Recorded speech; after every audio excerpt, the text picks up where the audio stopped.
Shalom bien-aimés frères et sœurs, je vous salue de partout où vous vous retrouvez dans le nom de notre précieux, glorieux et merveilleux Jésus-Christ. Le Saint-Esprit a encore mis une fois de plus une pensée dans mon cœur que j'aimerais qu'on puisse partager aujourd'hui.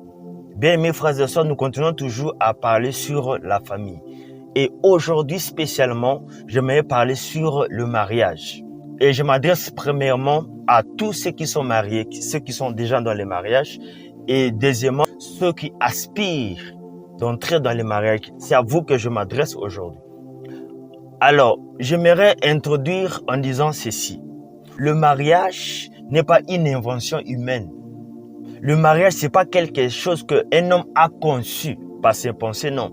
Le mariage est une invention divine. C'est une institution divine. C'est Dieu lui-même qui est le concepteur de ces choses-là. Ce n'est pas un homme. Alors, nous devons savoir que Dieu, tout ce qu'il fait, c'est pour un but. Il n'y a rien que Dieu fait au hasard dans ce monde, ça n'existe pas. Lorsque nous lisons la Bible dans le livre de Proverbes 16, le verset 4, la Bible déclare que Dieu a tout fait pour un but. Même les méchants pour le jour du malheur. Le hasard chez Dieu n'existe pas. Et c'est la même chose aussi avec le mariage. Dieu, lorsqu'il créait, il avait un but derrière ces choses. C'était bien réfléchi. Alors, bien-aimés frères et sœurs, les abus ou les déviations viennent lorsqu'on ne connaît pas le but d'une chose. Mais lorsqu'on ne connaît pas le but d'une chose ou l'importance d'une chose, c'est facile qu'on puisse en abuser. Il y a beaucoup des abus dans les mariages aujourd'hui, c'est parce qu'on n'arrive pas à saisir la portée réelle du mariage. Ce n'est que ça. Bien-aimés, aujourd'hui, selon l'évolution humaine, selon l'évolution des choses, le monde veut tout redéfinir. Aujourd'hui, je ne dirais pas seulement le monde, surtout l'Occident. Il veut tout redéfinir dans tous les domaines. On veut tellement tout redéfinir qu'on entre même dans les mariages. On veut redéfinir les mariages. Bien-aimés frères et sœurs, lorsque Dieu créait les mariages, dans sa pensée, c'était que le mariage puisse se faire entre un homme et une femme. C'était aussi simple que ça. Lorsque Dieu avait conçu cette idée-là du mariage, c'était fait pour un homme et une femme. Pas un homme avec un homme, ni une femme avec une femme. Je répète, de la conception de Dieu pour le mariage, c'était que le mariage puisse se faire entre un homme et une femme. Pas un homme avec un homme, ni une femme avec une femme. Et bien aimés frères et sœurs, tout mariage qui va en dehors de ces principes-là, en dehors de la pensée de Dieu, sachez que c'est une abomination. Oh oui, c'est aussi simple que ça. Tout mariage qui n'est pas fait de sexe opposé, c'est de l'abomination.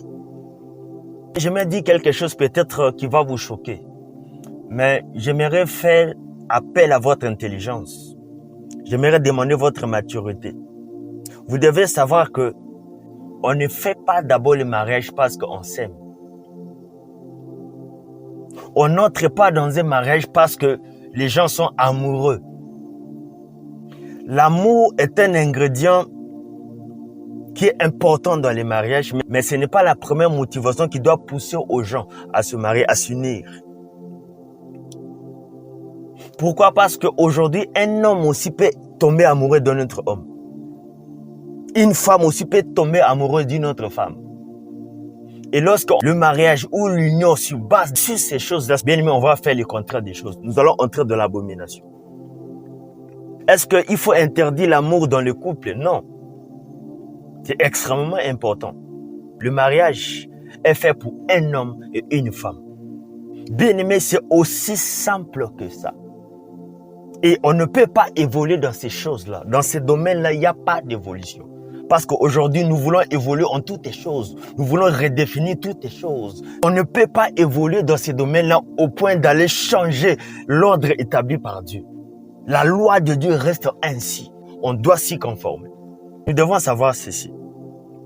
Lorsque Dieu avait créé les mariages, l'une des raisons, c'était d'abord pour parfaire l'humanité. Voilà pourquoi Dieu a dit, il n'est pas bon que l'homme puisse être seul. Lorsqu'il a créé Adam, il lui a mis dans le jardin d'Éden. Et il a aussi créé ces beaux cadres, cette belle atmosphère, ces beaux jardins-là, ces jardins de délices. Dieu a regardé l'homme, il a dit que c'est pas normal que l'homme puisse être seul. Je dois lui faire une aide semblable à lui. Donc je comprends que la femme est une solution divine par rapport au problème de l'homme.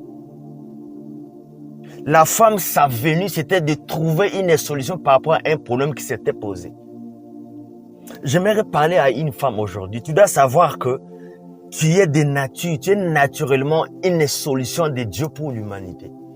Tu es né naturellement pour donner des solutions aux problèmes des hommes. Alléluia. J'ai pris que Dieu puisse bénir toutes les femmes là où elles sont. Que Dieu bénisse toutes les femmes. Alors, dans ce bel royaume, dans cette belle entreprise, dans ce beau couple, Dieu a mis de l'ordre. Nous devons savoir que l'esprit de Dieu est un esprit d'ordre, pas un esprit de désordre. Mais qu'est-ce que Dieu a voulu? Dieu a voulu que l'homme puisse être le chef de la femme. Dieu a établi l'homme, le chef de la femme. Lorsque tu es avec un homme, un mari à tes côtés, sache que celui-là, c'est ton chef. C'est pas peut-être parce qu'il est plus intelligent que toi. C'est pas parce que tu es moins importante que lui, non. C'est seulement que le Créateur l'a établi ainsi. On ne peut rien faire à ces choses. Même si aujourd'hui, il n'a pas un travail. Même si aujourd'hui, il ne se retrouve pas. Même si aujourd'hui, tu peux l'appeler bébé. Oui, peut-être c'est vrai. Mais sache que c'est un gros bébé qui est chef. Car cette position, il l'a pas acquise au travers d'un homme. Mais c'est au travers du Créateur lui-même. Il a voulu qu'il puisse être le chef de la femme. Quand on dit le chef, qui est un chef? En fait, un chef, c'est juste cette personne-là qui est appelée à assumer des responsabilités. Souvent, beaucoup de femmes, beaucoup même des hommes, on a une mauvaise conception sur la position de l'homme en tant que chef. Un chef, c'est pas celui-là qui domine. Non, ça c'est une mauvaise conception des choses.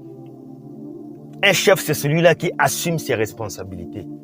Un chef, c'est celui-là qui montre la voie. Un chef, c'est celui-là à qui on peut compter sur ses compétences. Un chef, c'est celui-là dans un couple qui a les derniers mots. Voilà un chef. Bien-aimé, c'est ça l'ordre des choses.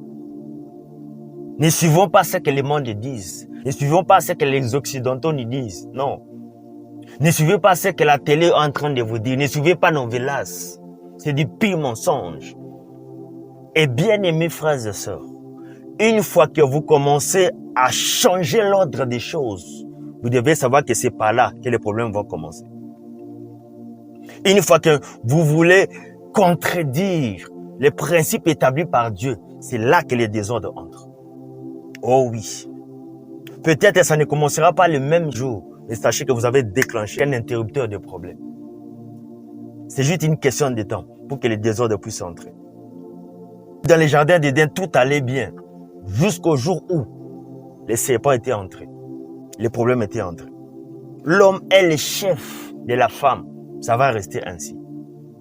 Toi, femme qui te dit aujourd'hui, je suis en train de chercher un homme qui sera au foyer. Je suis en train de chercher un homme qui va m'obéir. Un homme qui va t'obéir au bout des doigts. Un homme qui va commencer à faire le ménage à la maison. Un homme dont tu vas commencer à lui dicter des choses. Quelqu'un dont tu vas prendre autorité, le contrôle total sur lui. Ma sœur, sache que là, tu ne cherches pas un mari, tu es en train de chercher une créature au sexe masculin. Là, tu ne cherches pas un mari, tu es en train de chercher un homme. Il y a une différence, un homme et un mari. L'un des plus grands problèmes que nous avons aujourd'hui dans nos sociétés, c'est qu'on ne laisse pas aux hommes la liberté d'être ce que Dieu les a établis d'être. C'est là où il y a le problème. Nous voulons inverser l'ordre des choses. Nous voulons dévier des choses que Dieu avait préétablies. C'est là où il y a des problèmes. Et lorsque Dieu a créé l'homme et la femme, il les a donné 2 commandements. Un pour chacun. Alors, à chaque fois que Dieu donne un commandement, c'est que nous puissions jouir de notre bénédiction.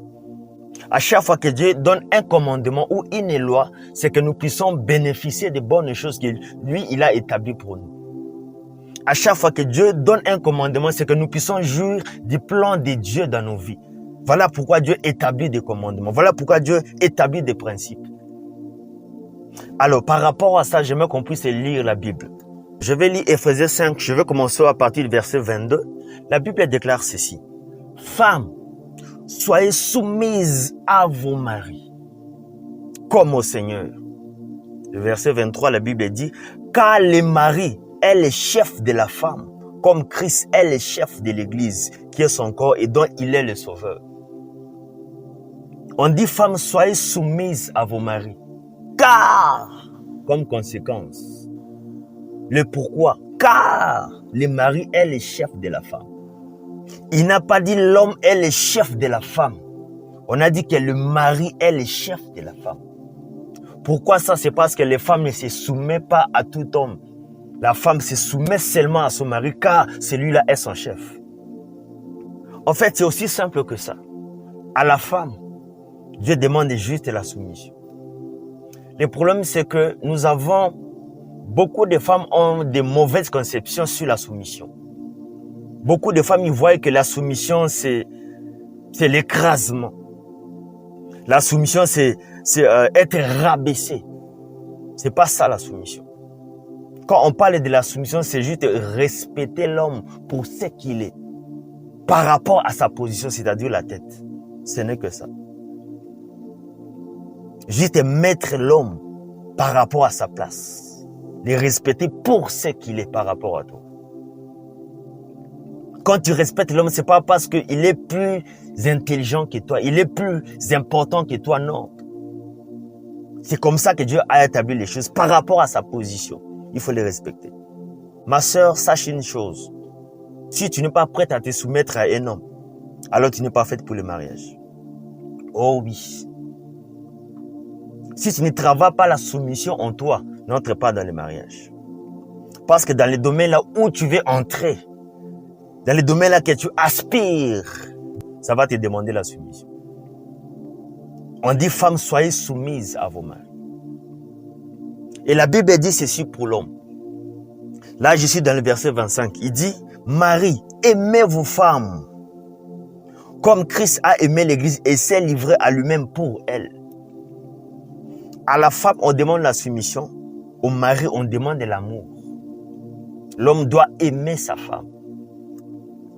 On a dit mari au pluriel, aimez vos femmes. On n'a pas dit toi mari, aime tes femmes, non. Ici, on ne parle pas de la polygamie. Toutes les personnes, tous serviteurs ou servants de Dieu qui va prêcher sur la polygamie ou sur l'homosexualité, celui-là, c'est un démon. Ces gens de personnes, il ne faut même pas l'écouter. C'est une doctrine purement démoniaque. Voilà pourquoi lorsque tu as 2 semences en toi, sache que Dieu va te vomir. Nous avons un Dieu qui est jaloux. Nous avons un mari qui est jaloux. Lorsque tu prends Jésus et tu l'associes avec le diable, sache qu'il va te rejeter. Dieu est la polygamie. Non pas seulement d'une dimension spirituelle, je parle d'abord d'une dimension physique. Bien-aimé, Dieu n'est pas aussi compliqué que ça. Ses paroles et ses préceptes sont très simples et clairs. Si seulement la femme pouvait se soumettre à son mari, et si seulement le mari pouvait aimer sa femme de tout son cœur, les choses seraient extraordinaires. Que chacun puisse faire sa part de responsabilité, de suivre ses commandements. Et lorsqu'on se retrouve dans le mariage, nous devons savoir que l'homme parfait n'existe pas. Ça, j'aimerais parler aux célibataires, aux gens qui ne sont pas encore mariés, à ceux qui aspirent au mariage. Tu dois savoir que l'homme parfait n'existe pas. Peut-être dans les films, peut-être dans les novelas, mais dans la vraie vie, ça n'existe pas. La femme parfaite aussi n'existe pas. Sauf peut-être dans les rêves. Et bien aimé, quand on a ce genre de rêves, c'est-à-dire, on a un esprit de mari de nuit. Alors il faut chasser ce genre d'esprit. Nous ne sommes pas parfaits. Chacun a ses défauts. Chacun a ses imperfections. Voilà pourquoi il y a des tensions dans des maisons. Voilà pourquoi souvent il y a des incompréhensions dans la maison. Pourquoi? Parce que chacun a sa manière de se comporter. Chacun a ses caractères qu'il a acquis de sa famille. Mais lorsqu'on se retrouve, on doit tout faire pour rendre ces incompatibilités un caractère qui est commun. De se comprendre les uns les autres. Ce n'est que ça. Aujourd'hui, nous avons des problèmes sérieux dans les couples. C'est parce qu'on ne se comprenait pas. Que Dieu vous fasse grâce. Bien, mais il n'y a pas une bonne chose comme le mariage. La Bible dit que celui qui trouve une femme trouve le bonheur. Si tu trouves la bonne, bien aimé, tu seras dans la joie parfaite. La Bible, Dieu sait de quoi il parlait quand il disait ces choses. Que Dieu puisse nous faire grâce